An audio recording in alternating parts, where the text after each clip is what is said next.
አራዳ ቅዳሜ እንደቀጠለ ነው። አራዳ ዜና ላይ ደርሰናል። እነዚህ በሳምንቱ የተሰሙ እውነተኛ ዜናዎችን ከቀልድ ጋር አዋስተን የምናቀርብላችሁ እኔን አሁን በየነና እኔም አዝመራው ሙሉ ሰው በጋራ በመሆን ነው።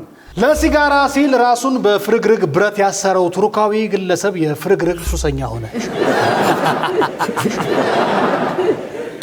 ሱንም ለመደ ፊቱ ላይ አድርጎት እኮ ነው። እንግዲህ ሱሱን ለማቆም ሰዎች የተለያዩ መንገዶችን ሲጠቀሙ እናውቃለን። ሱስ ለማቆም ግን አንዳንዶቹ በሕክምና ሌሎቹ ደግሞ በስነ ልቦና ምክር ይሞክሩታል። ሆኖም ኢብራሂም የተሰኘው ቱርካዊ የሄደበት ርቀት ግን መላውን ዓለም አስደምሟል።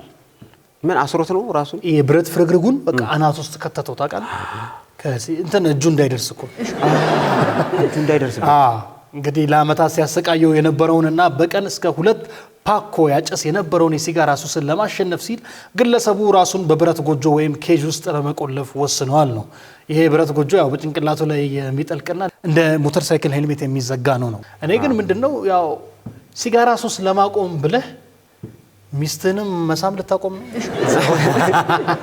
የዚህ አስገራሚ ውሳኔ ዋና ነጥቦች እንግዲህ ኢብራሂም የጎጆውን ቁልፍ ለባለቤቱ ያስረክባል። ገባ ለሷ ነው የሚሰጠው፣ ራሱን አያምንም። እሷም የምትከፍትለት ለምግብ ሰዓት ብቻ ነበር። ቁርስ ምሳ ራት ሲደርስ ትከፍትለታለች። ያው ይሄ እንግዲህ ለኛ ተነገረን እንጂ ከምግብ ሰዓቱ ውጪም ትከፍታለች። አረናሁም አስከፊ ነው። አይ ሲጋራ ሱስ ለሁላችንም በእውነት በጣም ትልቅ ትምህርት ነው። በተለይ ለሚያጨሱ ሰዎች እኔ ፓኮሎ ያንን ቁስል እያዩ ጨክነው የሚያጨሱት ይገርመኛል። እኔ እንደውም የሚገርም አሁን ሰሞኑን በቃ ማጨስ ካቆምኩኝ 30 ምናምን አመት ሆኖኛል ምናምን አለኝ። እሺ ግን በሽተኛ ሆንኩኝ ስላቆመ። ኧረ እባክህ አለኝ። እንዲህ ነው እንደሚያቆም። በነገራችን ላይ 21 ቀን ከተለማመድክ በኋላ ይላል ሳይንሱ ራሱ 21 ቀን የተለማመድከውን ታስቀጥለዋለህ ይባላል። እንደመጣ አይደለም ይገናዝም ሊሆንም ይችላል። ግለሰቡ እንግዲህ ለዚህ አስገራሚ ውሳኔ የደረሰው አባቱ በሳምባ ካንሰር ህይወታቸው ማለፉን ተከትሎ በራሱ ጤና ላይ በደረሰው ስጋት መሆኑ ተገልጿል የተባለው ያው ከአባቱ ተምሮ ነው። የቱርክ መገናኛ ብዙሃንም በወቅቱ እንደዘገቡት ከሆነ ግለሰቡ ይህንን ያደረገው የራሱን ፍላጎት መቆጣጠር ስላልቻለና የመጨረሻውን የጥንካሬ እርምጃ ለመውሰድ በማሰብ ነው ያሉት። ትክክል። ሄልሜት አይደለም ቆራጥ ሆነ እጅ ቆርጦ መጣል ሊሆን ይችላል። አራፍንም ቢቆርጥ በትክክል እንግዲህ ሱስን ለማሸነፍ የግል ጥረትና ቆራጥነት ምን ያህል አስፈላጊ መሆኑን የሚያሳይ ነው ተብሏል። ግለሰቡ ያው የተጠቀመበት ዘዴ ግን እስካሁን ድረስ በዓለማችን ላይ ካሉ አስገራሚ የሱስ ማቆሚያ መንገዶች መካከል አንዱ ተብሎ ይጠቀሳል የተባለው። እኔ ግን አንድ የማውቁ ጓደኛ አለኝና ምን ሆነ መሰለህ አዝሜ በሳምባ ምንፈራና ሲጋራ ማቆም ፈለገ። ልክ እንደዚህኛው እሺ። ከዛ ሲጋራ ለማቆም ብሎ ከረሜላ ጀመረ። ከረሜላ መጥባት ማለት ነው። እሺ። አፉ ስራ እንዳይፈታ። እሺ። ከዛ በስኳር ሞተ። እና አንዳንዴም ባላንስ እናድርግ ነው ስለ ከሲጋራ ሱስ ወደ ጣፋጭ ሱስም ሊሄድ ይችላል። አስቸጋሪ እኮ ነው። በጣም ከባድ ነው። ወደ ቀጣይ ዜና ስናልፍ በድንገት ለወደቀው ፖሊስ የሕክምና እርዳታ የሰጠው ብልሁ የፖሊስ ውሻ ዓለምን አስገርመዋል። ምን አድርጎ ነው ናሆሜ? መቼም ላስላስ አድርጎት አለለ። ምን አድርጎት ነው? ብልሁ የፖሊስ ውሻ ዓለምን ያስገረመው በስፔን ማድሪድ ከተማ የሚገኘው የማዘጋጃ ቤት ፖሊስ ያሰራጨው አንድ አጭር የቪዲዮ ምስል በማህበራዊ ሚዲያ ላይ ከፍተኛ መነጋገሪያ ከሆነ በኋላ ነው። ቪዲዮ ላይ ታየ። የመጀመሪያ እርዳታ ሰጠው ነው ውሻ። አንዳንዴ እኮ ሰው ራሱ አንተ ተጎድተህ ያልፋል። አሁን ሊቀርጽህ ይችላል እንጂ እርዳታ ይሰጣል። ይሄ ውሻ ግን ምን አደረገ ነው?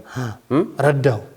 በቪዲዮ ላይ አንድ የፖሊስ መኮንን በስልጠናው ወቅት በድንገት መሬት ላይ ራሱን ስቶ ሲወድቅ ፓኮ የተሰኘው የፖሊስ ውሻ የሰጠው ፈጣን ምላሽ እጅግ አስገራሚ ነበር ተብሏል።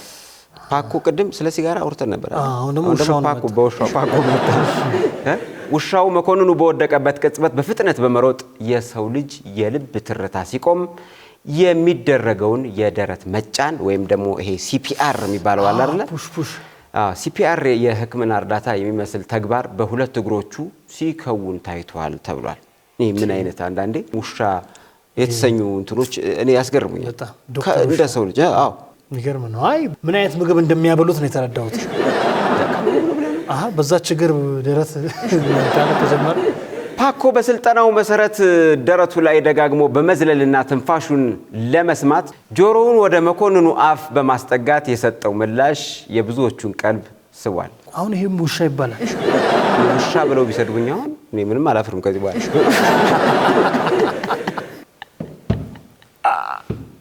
የስፔን ላርገው የማድሪድ ፖሊስ ይፋ እንዳደረገው ከሆነ ይህ ትዕይንት ውሾች በአደጋ ጊዜ ለሚሰጡት ምላሽ የሚደረግ የማሳያ ስልጠና አካል ነው። ምንም እንኳን ውሾቹ በትክክል የሰውን ሕይወት ለማዳን የሚያስችል የሕክምና የሲፒአር እርዳታ መስጠት ባይችሉም ፓኮ ያሳየውን ንቁነትና ትዕዛዝን የመቀበል ብቃት የፖሊሶቹ ውሾች ለአደጋ ጊዜ ምን ያህል ዝግጁ እንደሆኑ አረጋግጧል ተብሏል።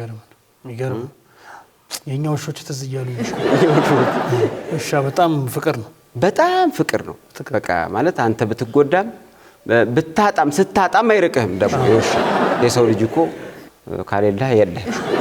ቆሎ ሲበላ አየሁት የሆነ ውሻ ባለ በእውነት ምን ያህል እንደራበው።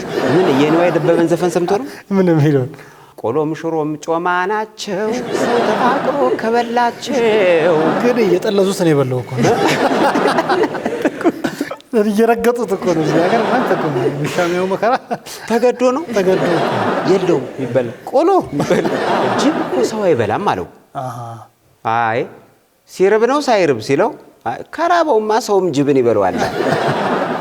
ይህ አስገራሚ ቪዲዮ እንግዲህ ውሾች ከሰው ልጅ ጋር ያላቸውን ጥልቀት እና ቁርኝት ለአደጋ ጊዜ ያላቸውን ከፍተኛ የማሰብ ችሎታ የሚያሳይ በመሆኑ በአጭር ጊዜ ውስጥ በሚሊዮን የሚቆጠሩ እይታዎችን ማግኘት ችሏል። ፓኮ እንግዲህ ውሻ ነው። እሺ ፓኮ ይችላል። ፓኮ ስልህ ሌላ እንዳይመስል